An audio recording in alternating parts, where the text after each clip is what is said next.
Hi everyone, ನಾನು ನಿಮ್ಮ ಕನ್ನಡ ಕೋರಿ ಪ್ರೇಮ. ನನ್ನ ಯೂಟ್ಯೂಬ್ ಚಾನಲ್ಗೆ ನಿಮ್ಮೆಲ್ಲರಿಗೂ ಪ್ರೀತಿಯ ಸ್ವಾಗತ. ವೀಕ್ಷಕರೇ, ಇವತ್ತು ಮನೆಯಲ್ಲೇ ಸುಲಭವಾಗಿ ಮಾಡಬಹುದಾದ ಅಗಸೆ ಬೀಜದ ಚಟ್ನಿ ಪುಡಿ ರೆಸಿಪಿಯನ್ನು ಹೇಗೆ ಮಾಡೋದು ಅಂತ ನೋಡೋಣ. ಇದು ತುಂಬ ರುಚಿಯಾಗಿದ್ದು ನಿತ್ಯದ ಊಟಕ್ಕೆ ಪರ್ಫೆಕ್ಟ್ ಸೈಡ್ ಡಿಶ್ ಆಗಿರ್ತದೆ. ಹಾಗಾದರೆ ಮತ್ತೆ ಯಾಕೆ ತಡ, ಇದಕ್ಕೆ ಯಾವ ಯಾವ ಇಂಗ್ರೀಡಿಯೆಂಟ್ಸ್ ಬೇಕು, ಇದನ್ನು ಯಾವ ವಿಧಾನದಲ್ಲಿ ಮಾಡೋದು ಅಂತ ನೋಡ್ತಾ ಹೋಗೋಣ ಬನ್ನಿ. ನೋಡ್ತಾ ಇದ್ದೀರಲ್ಲ, ಈ ಅಗಸೆ ಬೀಜದ ಚಟ್ನಿ ಪುಡಿ ಮಾಡೋದಕ್ಕೆ ಯಾವ ಯಾವ ಇಂಗ್ರೀಡಿಯೆಂಟ್ಸ್ ಬೇಕು ಅಂತ ನೋಡ್ತಾ ಹೋಗೋಣ. ಮೊದಲಿಗೆ ನಾನು 200 ಗ್ರಾಮ್ನಷ್ಟು ಅಗಸೆ ಬೀಜ ತಗೊಂಡಿದ್ದೀನಿ. ಈ ಅಗಸೆ ಬೀಜ ಎಲ್ಲ ಡಿಮಾರ್ಟಲ್ಲಿ ಎಲ್ಲ ಶಾಪ್ಗಳಲ್ಲೂ ಸಿಗುತ್ತೆ. 200 ಗ್ರಾಮ್ ಅಗಸೆ ಬೀಜಕ್ಕೆ ಎಷ್ಟು ಪ್ರಮಾಣದಲ್ಲಿ ಉಳಿದಿರೋಂತಹ ಪದಾರ್ಥಗಳನ್ನ ತೊಗೊಂಡಿದ್ದೀನಿ ಅಂತ ನೋಡ್ತಾ ಹೋಗೋಣ. 200 ಗ್ರಾಮ್ ಅಗಸೆ ಬೀಜಕ್ಕೆ 1 ಬೌಲ್ನಷ್ಟು ಕರಿಬೇವು ತೊಗೊಂಡಿದ್ದೀನಿ. ಕರಿಬೇವು ಆರೋಗ್ಯಕ್ಕೆ ಒಳ್ಳೆಯದು. 1 ಬೌಲು ಸ್ವಲ್ಪ ಹೆಚ್ಚು ಕಡಿಮೆ ಎಷ್ಟು ಹಾಕಿದ್ರೂ ಚೆನ್ನಾಗಿರುತ್ತೆ. ಜೊತೆಗೆ 1 ನಿಂಬೆ ಹಣ್ಣಿನ ಗಾತ್ರದಷ್ಟು ಹುಣಸೆಹಣ್ಣು, 2 ಉಂಡೆಯಷ್ಟು ಬೆಳ್ಳುಳ್ಳಿ, 1.5 ಸ್ಪೂನಷ್ಟು ಬೆಲ್ಲ, ಜೊತೆಗೆ ರುಚಿಗೆ ತಕ್ಕಷ್ಟು ಉಪ್ಪು, ಸ್ವಲ್ಪ ಇಂಗು, ಜೊತೆಗೆ ಖಾರಕ್ಕೆ 15ರಿಂದ 20 ಬ್ಯಾಡಿಗೆ ಮೆಣಸಿನ್ಕಾಯಿ ಪ್ಲಸ್ ಗುಂಟೂರು ಮೆಣಸಿನ್ಕಾಯಿ ಎರಡನ್ನು ತೊಗೊಂಡಿದ್ದೀನಿ. ಬಣ್ಣಕ್ಕೆ ಮತ್ತು ಖಾರಕ್ಕೆ 30 ಮೆಣಸಿನ್ಕಾಯಿಗಳಿದೆ. 1 ಗ್ಲಾಸ್ನಷ್ಟು ನೀರು ತೊಗೊಂಡಿದ್ದೀನಿ. ಈ ನೀರು ಯಾತಕ್ಕಪ್ಪ ಅಂತ ನೋಡ್ತಾ ಹೋಗೋಣ. ಈಗ ಮೊದಲು ನಾನು ಏನು ಮಾಡ್ತೀನಿ ಅಂದರೆ, ಅಗಸೆ ಬೀಜನ ಚೆನ್ನಾಗಿ ಡ್ರೈ ರೋಸ್ಟ್ ಮಾಡ್ಕೊಳ್ಬೇಕು.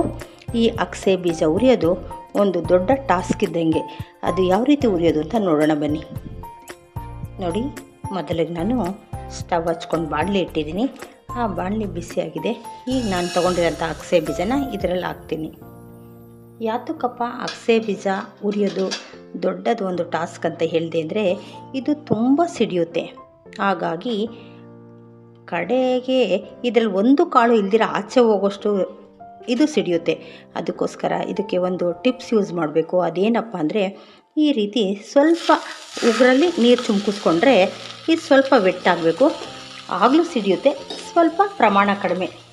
ಇದು ತುಂಬ ಹೊತ್ತು ಉರಿಬೇಕಾಗುತ್ತೆ. ಜೊತೆಗೆ ಕಲ್ಲರು ಬರುತ್ತೆ, ಸ್ಮೆಲ್ಲು ಬರುತ್ತೆ. ಅಲ್ಲಿನವರೆಗೂ ತಿರುಗಿಸ್ತಾ ಉರಿಯೋಣ. ನೋಡಿ, ಈ ರೀತಿ ಸ್ವಲ್ಪ ಮೀಡಿಯಮ್ ಫ್ಲೇಮಲ್ಲಿ ಇಟ್ಕೊಂಡು ನೀರು ಹಾಕಿರೋದ್ರಿಂದ ಬಾಣಲಿಯಿಂದ ಆಚೆಗೆ ಹೋಗೋಷ್ಟು ಸಿಡಿಯಲ್ಲ, ನಿಧಾನವಾಗಿ ಉರಿತಾ ಬರೋಣ. ನೋಡ್ತಾ ಇದ್ದೀರಲ್ಲ, ಸೌಂಡ್ ಕೇಳ್ತಾ ಇದೆಯಾ? ಈ ರೀತಿ ಚಿಟ್ಪಟ್ ಅನ್ನೋದಕ್ಕೆ ಸ್ಟಾರ್ಟ್ ಆಗುತ್ತೆ. ಸೊ ನಾವೇನು ಮಾಡಬೇಕಪ್ಪ ಅಂತಂದರೆ, ಕೈ ಬಿಡದಿರೇ ತಿರುಗಿಸ್ತಾ ಇರಬೇಕು, ಆಗ ಸಿಡಿಯಲ್ಲ.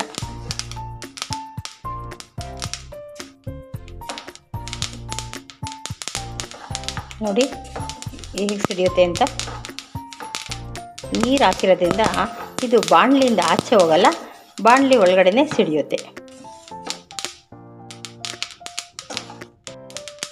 ನೋಡಿ, ಒಂದು 5 ನಿಮಿಷ ಹುರಿದ್ರೆ ಈ ರೀತಿಯಾಗಿ ಕಲ್ಲರು ಚೇಂಜ್ ಆಗುತ್ತೆ, ಸ್ವಲ್ಪ ಅದ್ರ ಸ್ಮೆಲ್ಲು ಬರುತ್ತೆ. ಈ ಒಂದು ಟೈಮಲ್ಲಿ ನಾವು ಫ್ಲೇಮ್ನ ಆಫ್ ಮಾಡ್ಕೊಳ್ಬೋದು. ನೋಡಿ, ಎಲ್ಲ ಸ್ವಲ್ಪ ಸಣ್ಣನೂ ಕಾಣುತ್ತೆ. ನೋಡಿದ ತಕ್ಷಣ ನಮಗೆ ಇದು ಆಗಿದೆ ಅಂತ ಗೊತ್ತಾಗುತ್ತೆ. ಈಗ ನಾವು ಫ್ಲೇಮ್ನ ಆಫ್ ಮಾಡ್ಕೊಳ್ಳೋಣ. ನೋಡಿ, ಇದನ್ನೊಂದು ಬೌಲ್ಗೆ ತಗೊಂಡಿದ್ದೀನಿ. ಈ ರೀತಿ ಕಲರ್ ಚೇಂಜ್ ಆಗುತ್ತೆ, ಸ್ಮೆಲ್ ಬರುತ್ತೆ. ಈಗ ನಾವು ಉಳಿದ ಪದಾರ್ಥಗಳನ್ನು ಹುರ್ಕೊಳ್ಳೋಣ.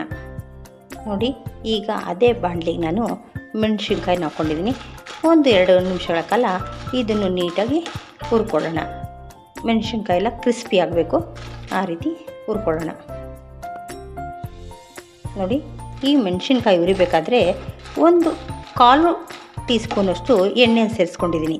ಯಾಕೆಂದರೆ ಘಾಟು ಆಗೋದಿಲ್ಲ, ಜೊತೆಗೆ ಒಳ್ಳೆ ಶೈನಿಂಗ್ ಆಗಿ ಗರಿ ಗರಿ ಅಂತ ಆಗುತ್ತೆ. ಅದಕ್ಕೋಸ್ಕರ ಸ್ವಲ್ಪ ಎಣ್ಣೆಯನ್ನು ಸೇರಿಸ್ಕೊಂಡು ಇದನ್ನು ಹುರ್ಕೊಳ್ಬೇಕು.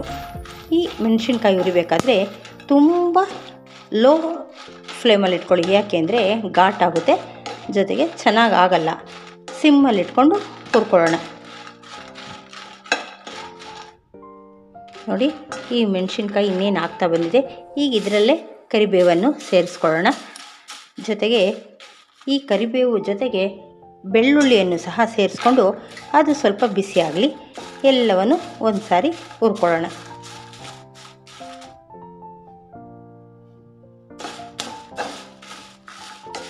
ಈ ಕರಿಬೇವು ಬೆಳ್ಳುಳ್ಳಿ ಎಲ್ಲ ಬಾಣಲಿ ಬಿಸಿಗೆ ಆಗುತ್ತೆ, ಆದರೂ ಜಸ್ಟ್ 1 ರೌಂಡ್ ಬಿಸಿ ಮಾಡ್ಕೊಳ್ಳೋಣ. ನಾವು ತೊಗೊಂಡಿರೋಂಥ ಹುಣಸೆಹಣ್ಣು ಅಷ್ಟೇ ಬಿಡಿ ಬಿಡಿಯಾಗಿ ಹಾಕ್ಕೊಂಡು ಇದನ್ನು ಸ್ವಲ್ಪ ಬಿಸಿ ಮಾಡ್ಕೊಳ್ಳೋಣ.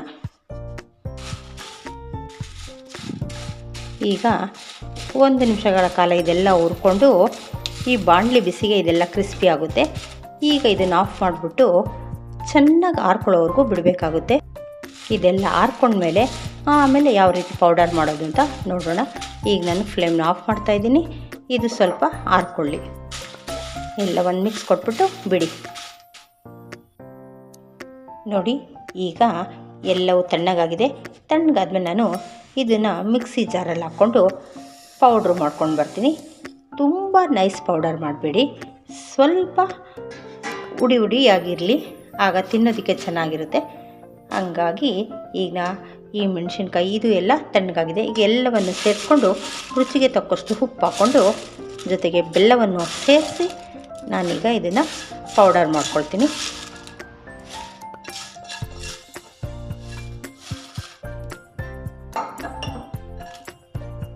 ನೋಡಿ ಈ ಟೈಮಲ್ಲಿ ನಾನು ಇದಕ್ಕೆ ಎಷ್ಟು ಬೇಕೋ ಅಗತ್ಯ ಇರುವಷ್ಟು ಉಪ್ಪನ್ನು ಸೇರಿಸ್ಕೊತೀನಿ.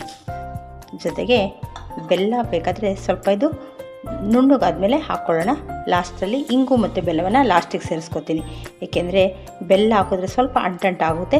ಅದಕ್ಕೋಸ್ಕರ ಇದು ಸ್ವಲ್ಪ ಪೌಡರ್ ಆದಮೇಲೆ ಬೆಲ್ಲವನ್ನು ಸೇರಿಸಿ ನಾನು ಗ್ರೈಂಡ್ ಮಾಡ್ಕೊಂಡು ಬರ್ತೀನಿ. ನೋಡಿ ನಾನು ಇದನ್ನು 1 ರೌಂಡ್ ಹಾಕ್ಕೊಂಡು ಬಂದಿದ್ದೀನಿ. ಈ ಟೈಮಲ್ಲಿ ನಾವೇನು ಮಾಡೋದಂದರೆ ಬೆಲ್ಲವನ್ನು ಸೇರಿಸ್ಕೊತಾ ಇದ್ದೀನಿ. ಒಂದು ವೇಳೆ ನಿಮಗೆ ಉಪ್ಪು ಖಾರ ಏನಾದರೂ ಬೇಕಂದರೆ ಈ ಟೈಮಲ್ಲಿ ನೀವು ಚೆಕ್ ಮಾಡ್ಕೊಳ್ಳಿ. ನಿಮ್ಗೆ ಇನ್ನು ಸ್ವಲ್ಪ ಉಪ್ಪು ಬೇಕಿದ್ರೆ, ಖಾರ ಬೇಕಿದ್ರೆ ಈ ಟೈಮಲ್ಲಿ ನಾವು ಸೇರಿಸ್ಕೊಳ್ಬೋದು. ಉಪ್ಪು ಮತ್ತು ಇಂಗನ್ನು ಸೇರಿಸ್ಕೊಂಡು ಇನ್ನು 1 ರೌಂಡ್ ಜಸ್ಟ್ ಮಿಕ್ಸ್ ಮಾಡಿದ್ರೆ ಸಾಕು. ಬೆಲ್ಲ ಎಲ್ಲ ಕಡೆಗೂ ಆದರೆ ಸಾಕು. ಆಲ್ರೆಡಿ ಇದು ನುಣ್ಣಗಾಗಿದೆ. ಈಗ ನಾನು ಅದನ್ನು ಇನ್ನೊಂದು ರೌಂಡ್ ಹಾಕ್ಕೊಂಡು ಬರ್ತೀನಿ. ನೋಡಿ ರುಚಿಕರವಾದ ಅಗಸೆ ಬೀಜದ ಚಟ್ನಿ ಪುಡಿ ಸವಿಯಲು ಸಿದ್ಧವಾಗಿದೆ. ಈ ಅಗಸೆ ಬೀಜ ನಮ್ಮ ಆರೋಗ್ಯಕ್ಕೆ ತುಂಬ ಒಳ್ಳೆಯದು. ಇದರಲ್ಲಿ ಹೆಚ್ಚಿನ ಪೋಷಕಾಂಶ ಹಾಗೂ ಜೀರ್ಣಕ್ರಿಯೆಗೆ ಸಹಾಯ ಮಾಡುತ್ತದೆ. ಹಾಗಾದರೆ ಇವತ್ತಿನ ಟೇಸ್ಟಿ ಮತ್ತು ಹೆಲ್ತಿ ರೆಸಿಪಿ ನಿಮಗೆಲ್ಲ ಇಷ್ಟ ಆಗಿದೆ ಅಂತ ಭಾವಿಸಿದ್ದೀನಿ. ನಿಮ್ಮೆಲ್ಲರಿಗೂ ಇಷ್ಟ ಆಗಿದರೆ ಲೈಕ್, ಶೇರ್, ಸಬ್ಸ್ಕ್ರೈಬ್ ಮಾಡೋದನ್ನ ಮರಿಬೇಡಿ. Thank you.